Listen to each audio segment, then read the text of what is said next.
Let's begin with a world exclusive on the Afghanistan crisis. India today spoke to the biggest voice out of the strife-torn country.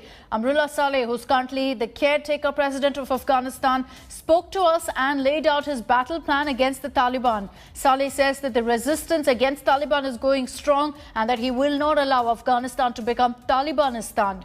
Saleh also said that negotiations are on with the Taliban, but reiterated that people of Afghanistan will reject Taliban because they don't want their identity to be shattered.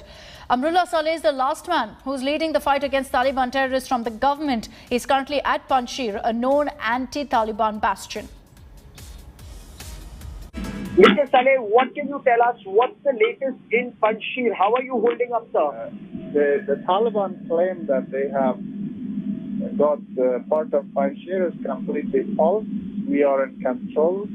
The morale of the people is very high. We have been able to build consensus amongst the community who have unanimously stood up saying they are not ready to sell the soul of the resistance and bow to the Taliban. We have organized, we have managed, and we are ready both for meaningful negotiation and for the resistance if the negotiation fails. Negotiation should not be a code word for a disguised surrender or disguised allegiance. We have told the Taliban what our conditions are.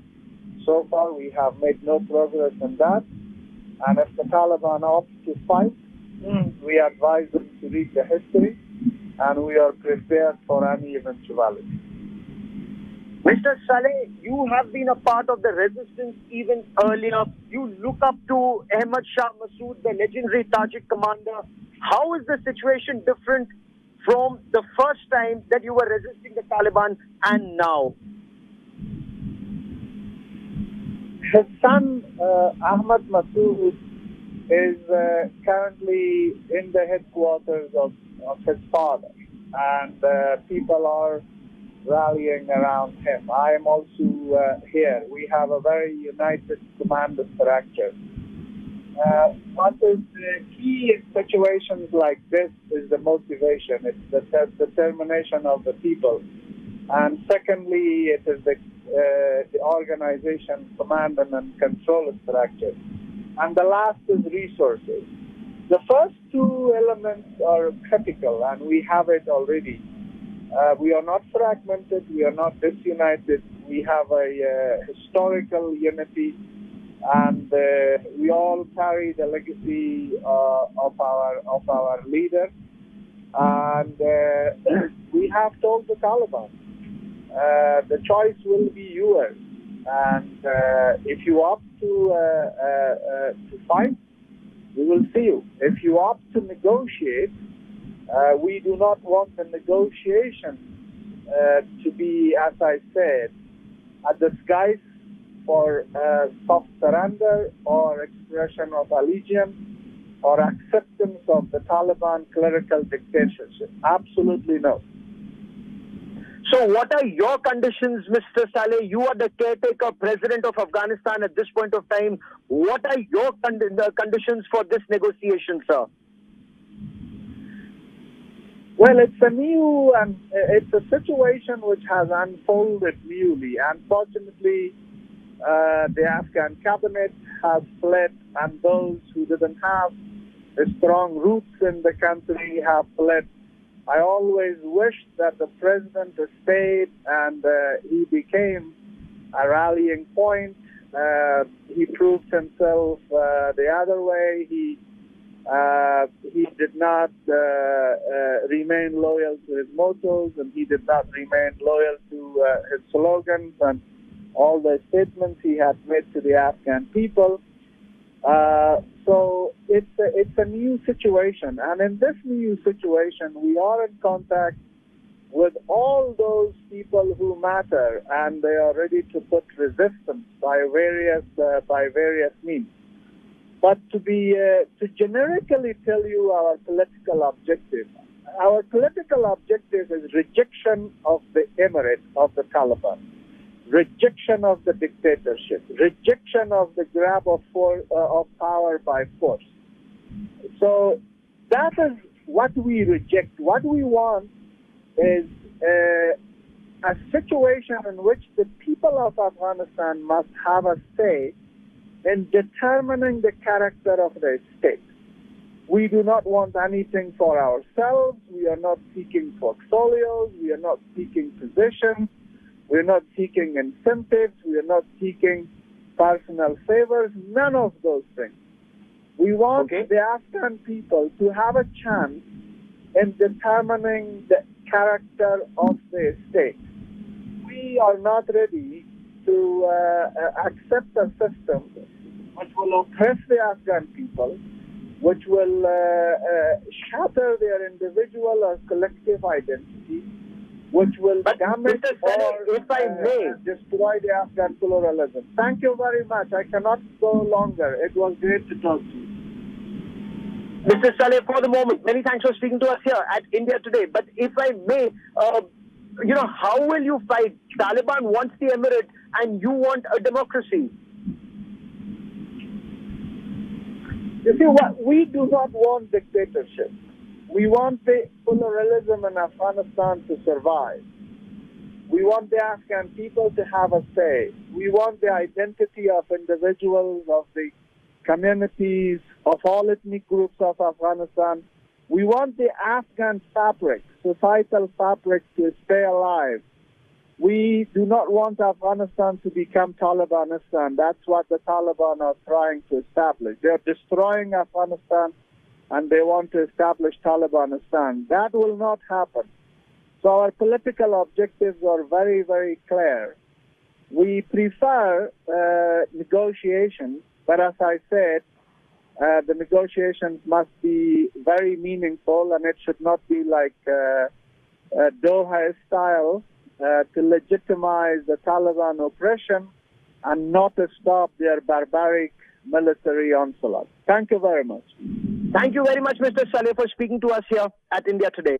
The Taliban is struggling essentially to go ahead and breach Panjshir, and there's a reason for that. This valley is a nightmare for invaders. Even previously, the Taliban could never catch hold of Panjshir, and here's why. The valley is known for its natural defenses. It's essentially pocketed around very rough terrain, around mountains. The region is tucked into the Hindu Kush mountains, and there's only one way to really enter the valley. Geographically, it's cut off from the rest of Afghanistan. Panjshir is in North Afghanistan, around the Hindu Kush mountains, so it's not really connected very well to the rest of Afghanistan. There's only a narrow passage that's been created by the Panjshir River, and that is the only access point in and out of the valley. So anyone who wants to enter Panjshir will come in only through this particular area.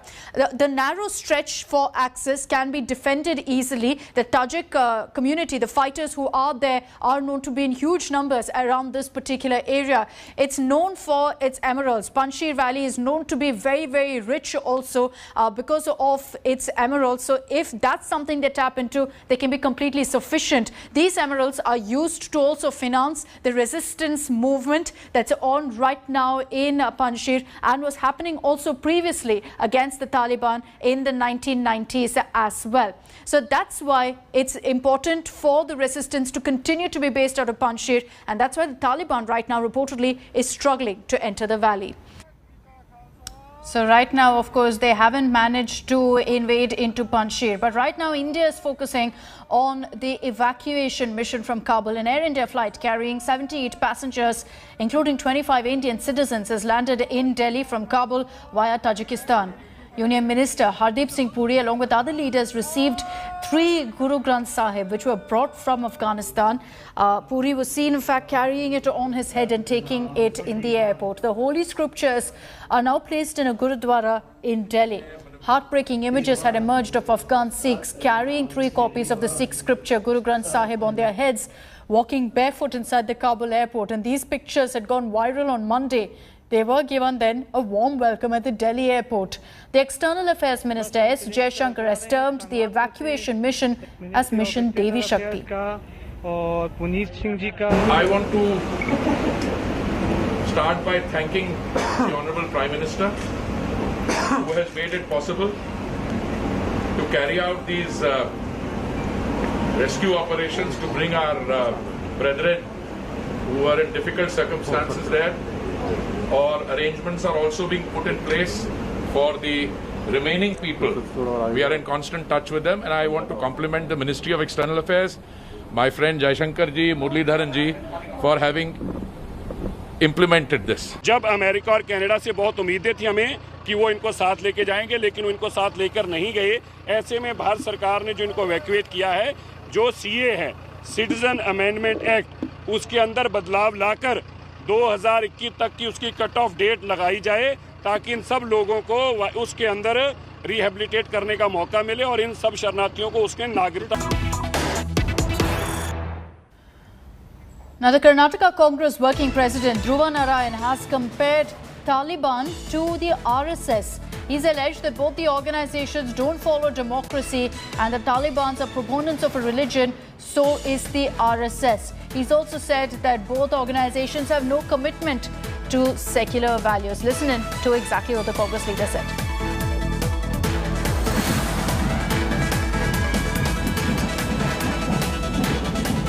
Taliban ಮತ್ತು R S ಎಸ್ನ ಕೆಲವು ಅಂಶಗಳು ಸಾಮರಸ್ಯ ಇದೆ. ಒಂದು, ತಾಲಿಬಾನ್ ಅವರು ಧರ್ಮವನ್ನು ಪ್ರತಿಪಾದಿಸ್ತಾರೆ, R S ಎಸ್ನವರು ಕೂಡ ಧರ್ಮವನ್ನು ಪ್ರತಿಪಾದನೆ ಮಾಡ್ತಕ್ಕಂಥದ್ದು. ಹಾಗಾಗಿ ಪ್ರಜಾಪ್ರಭುತ್ವದಲ್ಲಿ ನಂಬಿಕೆ ಇಲ್ಲ. ತಾಲಿಬಾನ್ನವರು ಕೂಡ ಧರ್ಮ ಮತ್ತು ಮಹಿಳೆಯರನ್ನು ದೂರ ಇಡ್ತಕ್ಕಂಥದ್ದು. ಇಲ್ಲೂ ಕೂಡ ಆರ್ ಎಸ್ ಎಸ್ನಲ್ಲಿ ಮಹಿಳೆಯರಿಗೆ ಅವಕಾಶ ಇಲ್ಲ. ಆ ಹಿನ್ನೆಲೆಯಲ್ಲಿ ನಾನು A massive showdown played out on the streets of Maharashtra today as Shiv Sena and BJP workers clashed in Mumbai as well as parts of Nashik. This over Union Minister Narayan Rane's comment on slapping Chief Minister Uddhav Thackeray for his alleged ignorance of the year of India's independence. BJP has distanced itself from Rane's comment, but they've slammed the Uddhav government for the law and order situation, saying this is not Taliban. Meanwhile, teams from the Nashik police have left for Ratnagiri to arrest Union Minister Narayan Rane as per orders issued by the Nashik Police Commissioner. In total, there are 4 FIRs registered against Rane. Shiv Seniks clashed with BJP workers in Mumbai. They were seen protesting outside Rane's residence, even burning his effigy. Not just in Mumbai, Shiv Sena workers vandalized and pelted stones at the BJP office in Nashik. Sena MP Vinayak Raut has written to Prime Minister Modi requesting him to remove Rane from the cabinet.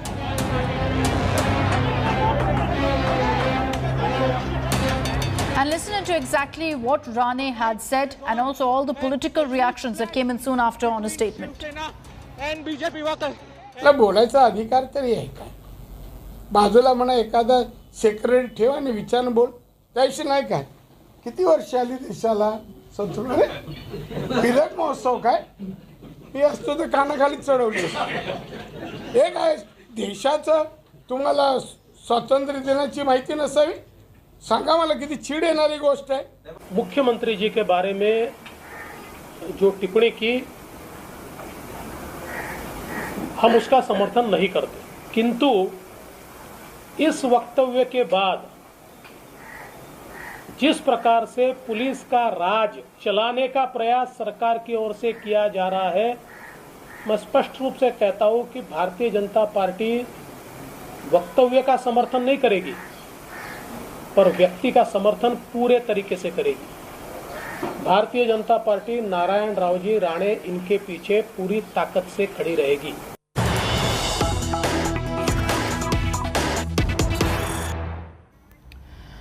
The Nashik Police Commissioner Deepak Pandey has confirmed that his police team will reach Chiplun in 2 hours. They've asked the SP of Ratnagiri to take Narayan Rane into custody and then subsequently hand him over to the Nashik police team. Remember, 4 FIRs have been filed against Rane. An arrest warrant has also been issued. So in the coming hours, Narayan Rane is going to be arrested by the Nashik police, who are making their way currently to where Rane is. Devesh Singh is joining us with more details on this. Devesh, arrest warrant issued against Narayan Rane for his comments against Uddhav Thackeray. It's led to a big political fight. The way Shiv Sena has reacted to Rane's statement, but definitely looks like his arrest now is inevitable. Akshita, there are multiple clashes that have been reported between BJP and Shiv Sena workers. Shiv Sena and BJP workers clashed near residence of Narayan Rane at Juhu in Mumbai. Other than that, violence was also reported at some places in Nashik, in Pune, and various other places like Amravati district, Dhule, Jalgaon, Sholapur, Kolhapur and various other places across Maharashtra where Shiv Sena workers, Shiv Sena supporters have been protesting against the statement made by Narayan Rane at Raigad yesterday while he was addressing people during the Jan Ashirwad rally being carried out by Narayan Rane. Narayan Rane has been booked at 4 police stations. 1 FIR has been registered in Nashik at the Cyber police station, while 1 at Chatushrungi in Pune, 2 in Mahad of Raigad district. Nashik Police Commissioner Deepak Pandey in an order clearly stated that Narayan Rane should be taken into custody and he should be produced in court to maintain law and order situation. Okay.